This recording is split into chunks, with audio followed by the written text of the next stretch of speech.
today's meeting. And I've also got apologies from our first speaker, Lorna. So Lorna's not coming. So what we thought we'd do is I've asked Lucy to do a presentation on vision in children with Down syndrome. So it'd be great to hear from the HI side as well, what the implications of that. So that'd be our first slot. And then I know Chris has asked to talk about something about the loan. You sent me an email about the loan working policy thing, about the names or something. So we can talk about that if you like, if you've remembered what it was. And then I've got a little bit of information from Mo about the home working policy in terms of filling in your calendars and things like that. And then we thought we could actually just have a chance to talk about the move and what the implications of that are for us and any questions. So I was going to say, so if we can put together a list of questions and then Saul and I will meet with Mo to go through that and we'll measure up everything and what our requirements are, etc. So that we can feedback next time. And I thought I'd ask Mo to come to a meeting about that so that we can have a chance to ask him questions, etc. And we'll finish a bit earlier. So Lucy. I'll talk fast. So when I need to think about the interpreting before I won't talk fast. So I went to a talk in London by Maggie Woodhouse, who's an optometrist, and she's been working in this field, specialising in this field for about 30 years. And at the University of Cardiff, they've got more data on children with Down syndrome and their vision than anywhere else in the world. So they've followed these children for decades. The first model, this is a very old picture. This is a model from the 1970s. I did ask him on Sunday if he minded if I showed him a group of people a picture of him on the toilet. He said it was fine. As long as we all sent him pictures of us. But what I thought was interesting is that nowadays when you Google pictures of children with Down syndrome, you do see many, many more wearing glasses, and that's a good thing. Right, what are the factors? We know that obviously the profile of children with Down syndrome is that they have the learning disability, learning difference. About 60% have a hearing deficit. You know, the auditory processing is a weakness, speech production is a weakness, social skills are strong, and visual processing tends to be a strength. And so children with Down syndrome are generally classed as being visual learners. The understanding is that they're visual learners. So a visual problem for a child with Down syndrome will have a greater impact than for a child with a typically developing child. So that's the starting point. And then there are layers of difficulty. So the first difficulty is that they have, as a population, a much higher incidence of refractive errors. So they need glasses much more than the general population, about 10 times higher. So this graph shows, does it? Yes. So it shows in typically developing children, which is the blue line, that they generally, their vision is very, very close to perfect. So the majority of typically developing children don't need glasses, whereas the profile of children with Down syndrome is much more spread out, and a greater number of them are at the point where they need glasses for long sight. So generally, when you visit children with Down syndrome, it's likely that they're going to have been prescribed glasses, so just check if they have. However, the next layer of difficulty is that they might not understand the need for glasses. When we're prescribed glasses, we put them on and everything's better because we can see more clearly. But for some children, they put glasses on and everything's different. And different doesn't always mean better. And getting used to things that are different can take a bit longer. And there's a lot of language involved in why it's better to see more clearly, and it's not always apparent. And if you haven't been prescribed, my brother was prescribed glasses when in his 30s, and because he hadn't needed them he had needed them, but because he hadn't had them for all that time, he didn't really get into the habit of wearing them. So He still doesn't. So they might not understand the need for wearing glasses, and Maggie Woodhouse was a little bit scathing about the way that hospitals describe the need for glasses. So she said hospitals will tell parents that glasses have to be worn all the time, that children's glasses are for all vision. And she said that might not be appropriate advice for children with Down syndrome, because we refocus automatically when you get to a certain age, and you can't, which is why you take your glasses on and off all the time. So children, when they're reading and when they're looking in the distance, refocus automatically. But it does take a bit of work. And I don't want to generalise, but in general, children with Down syndrome don't always like extra work. So just doing that bit of extra work is a bit of a hassle. So they might end up wearing their glasses like this, because it's actually easier to look over the top than to have to refocus. So it might be easier for them to not have the glasses or to look over the top. So it might be that they don't actually need to wear the glasses all the time. It might be you need to take that advice with a bit of pinch of salt. Okay, even with glasses, a lot of children with Down syndrome can't focus at near distance. They can't accommodate. She showed slides of actually, even with the glasses, that they were focusing slightly at the wrong point. Even though the glasses were correct for their prescription, they weren't focusing in the right place. So what happens, and it happens automatically, I think, in Canada and Scandinavia, is that children with Down syndrome, oh no, that's the next slide, that are prescribed bifocals, so that their near vision is brought even closer. And the majority of children who've been prescribed bifocals, if they're used to wearing glasses, take to them absolutely fantastically. So that's been really successful. There is one more layer, and thanks to my lovely model, she gave us a little slide to show that even with corrected vision, bifocals, wearing glasses, there is a soft focus effect that persists in children with Down syndrome. And she gave us this, and rather than pass it round, I put it over my camera and I took a photograph. And then, lovely soft focus, not a wrinkle inside. And I took it off, and suddenly there was a lot more clarity. So it's worth bearing in mind that the soft focus effect is probably going to have most impact in terms of contrast. So as long as you've got good contrast, you can reduce the impact of the soft focus. But as soon as you get school books where there's a background, or the text is over a watermark, or you've got two colours that sort of blend into, where it all looks really tasteful, that's going to be harder to see. My brother, as a small child, had a T-shirt which was Dayglow colours. It was Action Man underwater, Dayglow colours. Used to give my mum headaches, and it was his favourite T-shirt. And I think now it was probably because the colours were so zingy. So try to steer clear of tasteful, basically, and go for zing.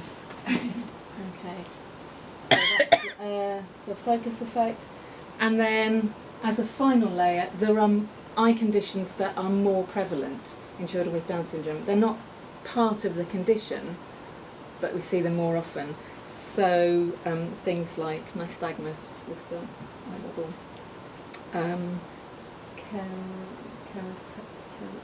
that one, where the lens is squashed. It kind of goes into the shape of a rugby ball, and it kind of bulges a bit. Nystagmus. Oh, sorry, yeah, nystagmus. In Down syndrome, it's about 15% of children. It is a cause of vision impairment, must be treated as seriously as it would be in a typically developing child, must appear on the child's statement or EHCP, the child must be referred to the VI service, and I think we probably don't see enough children with Downs because it's one of the many layers, and she was very keen that children with Down syndrome should be known to the service. So nice diagnosis will slow a child down, and they'll have to have a special. They might choose to adopt a head posture to make looking easier, and all of those things a typically developing child will probably work out for themselves. But a child with Down syndrome might need that extra support to know how to manage what they've got extra. It's like they've won the lottery. Extra chromosome, extra layers of complication. Everything. Glasses. Sorry, going back. I got ahead of myself. So a lot of children find glasses wearing difficult. So Maggie talked about building up the use gradually and for the right task. So if they're specifically for reading, just put them on for short reading bursts. Make a chart of how long they're on for, home and school. And another thing that can be difficult for children with Downs, because their bridge of their nose is so wide that a lot of glasses actually don't fit.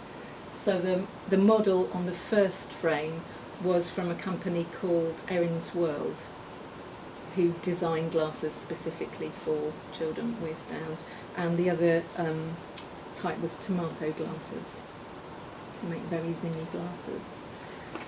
Okay. And I think, so in terms of the impact it has on us, is realising how important it is that the child's vision is the best it possibly can be, because they're relying on that more than the auditory channel. Ensuring they're tested regularly, and I did ask Maggie for a list of optometrists who were specialists in special ed in the Brighton area, but she didn't get back to me. I don't know if Amaze might have a list of anybody, because not everybody, if you're just going to the high street, not every high street optician is necessarily going to be as patient. It's just the one that came from the eye hospital, Catherine Gardner. Yeah? Yeah. Okay. Okay, so you have got one here, okay. Yeah. But just that sort of awareness, that just checking, have they got glasses, do they wear them, and kind of encouraging wearing glasses. And supporting them.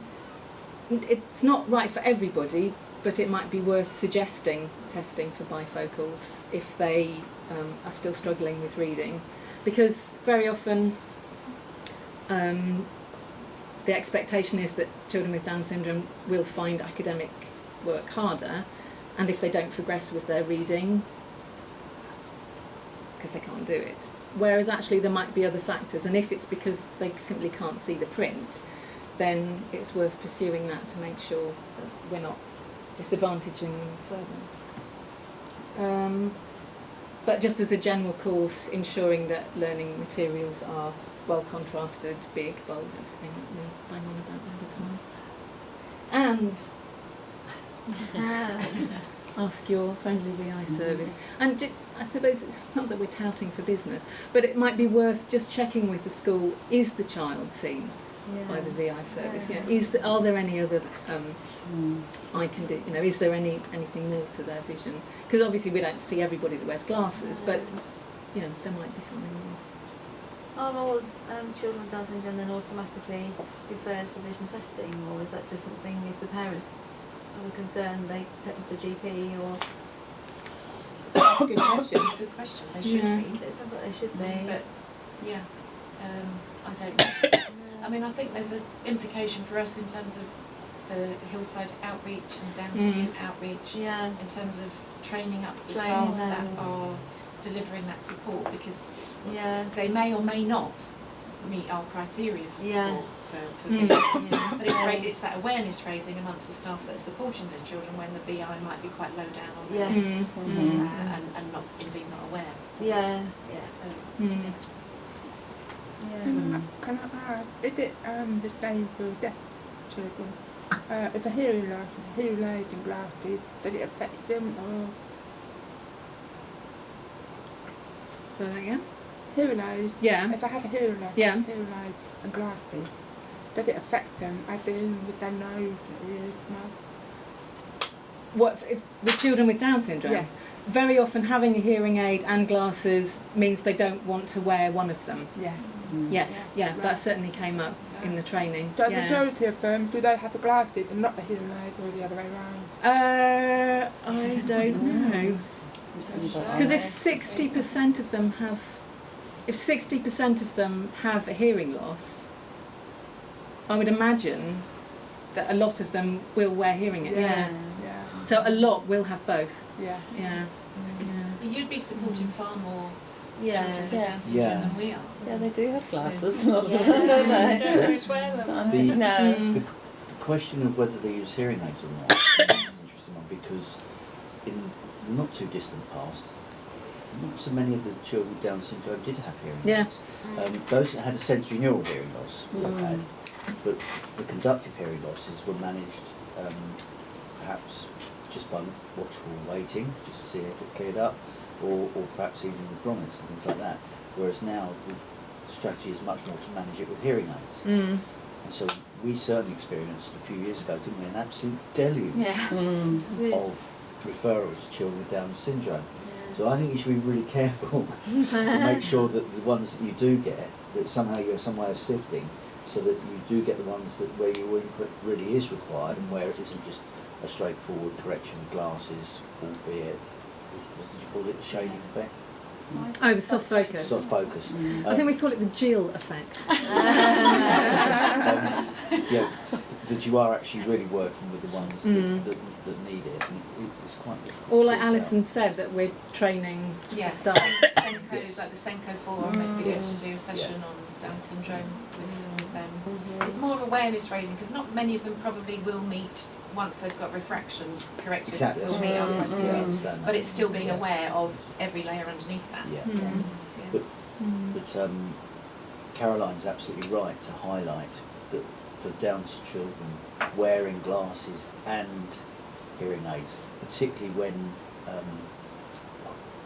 what's the process? Yeah, they're no touch sensory integration. Yeah, they also like to have significant sensory integration Yeah. issues. Mm. So you know, to actually All have that that on your all head. that on your head, Yeah. and you know, we can remember what was the name of that little lad that we used to go and see. Oh, Philippe. Yeah.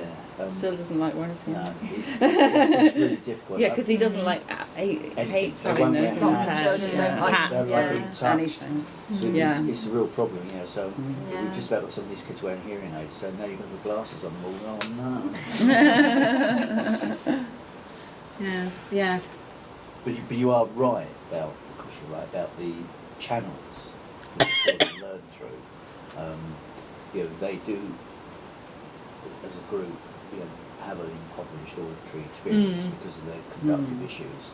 So that will affect their auditory processing. You're absolutely right. So hopefully, you know, if their vision is normal, then you would expect them to learn through vision. And if, as you're highlighting now, they have a higher instance of visual issues, then yeah, that is going to have an impact. And probably we can think about children we've seen over the years. Why isn't this child doing as much as that one? Maybe that's the reason. Undiagnosed vision issues. There was some really interesting research from the University of Portsmouth about language acquisition in children with Down syndrome, and how teaching them to read helped their language That's acquisition. their attitude to do it, Yeah, yes, yeah. so